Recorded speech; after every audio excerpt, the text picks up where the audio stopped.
এই সাম্য সম্মান সুবিচার কায়েমই করে নাই তাই নয়, বাংলাদেশের মুসলিম অধ্যুষিত এই জনপদে এই যারা শাসন করেছে আমাদেরকে, তারা আল্লাহু আকবার ধ্বনি সহ্য করতে পারে না। কত বড় ঘৃণার কথা হিসেব করে দেখেছেন? ওরা আল্লাহু আকবার ধ্বনি শুনলে ওদের মুখ কালো হয়ে যায়। ওদের যখন বলা হয় তোমরা তো আল্লাহু আকবার বলো না, তাহলে নামাজ পড়ো কেমনে? কয় মনে মনে কই।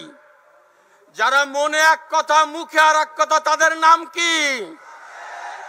ওই শব্দটা আমাদের মুখ দিয়ে বলতে চাই না। তাই ভাইরা, কথা হচ্ছে আল্লাহর যে মহান উদ্দেশ্য, দুনিয়া ইনসাফ কায়েম করতে হবে, বাংলাদেশের স্বাধীনতার যে ঘোষণা, সাম্য সম্মান সুবিচার কায়েম করতে হবে, এই জন্যেই জামাত ইসলামীর জন্ম হয়েছে। জামাত ইসলামী আল্লাহর বিধানের আলোকে মানুষের সাম্য সম্মান সুবিচার করতে চায়। এই প্রতিষ্ঠার জন্যে আজকে একটি স্লোগান ঘরে ঘরে আওয়াজ তুলতে হবে যে সৎ লোকের শাসন চাই, সব হাতে কাজ চাই, সব হাতে কাজ চাই, সবার মুখে ভাত চাই, সৎ লোকের শাসন চাই। আপনারা স্লোগানটি বুঝতে পেরেছেন? ধরবেন আমার সাথে? সৎ লোকের শাসন চাই, সব হাতে কাজ চাই, সৎ লোকের শাসন চাই, সবার মুখে ভাত চাই।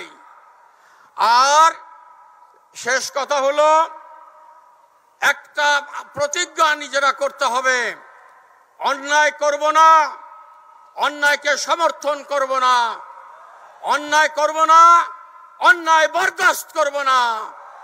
আমাদের সন্তানেরা রক্ত দিয়ে স্বৈরাচারকে বিতাড়িত করেছে, আমরা এবার শ্রম দিয়ে সমাজ থেকে জালেম এবং জুলুমকে উৎখাত করব ইনশাআল্লাহ। সবাই বাংলাদেশ জামাত ইসলামীর সাথে ঐক্যবদ্ধ হন। দেশপ্রেমিক, সকল দেশপ্রেমিক নাগরিক, কলেমায় বিশ্বাসী সকল মানুষকে ন্যায় এবং সত্যের পথে ঐক্যবদ্ধ হওয়া ছাড়া এই দেশে শান্তির কোনো বিকল্প নেই। আল্লাহ তাআলা আমাদের সকল প্রচেষ্টা কবুল করুন, ন্যায় ইনসাফের বাংলাদেশ প্রতিষ্ঠার সৌভাগ্য দান করুন। আসসালামু আলাইকুম।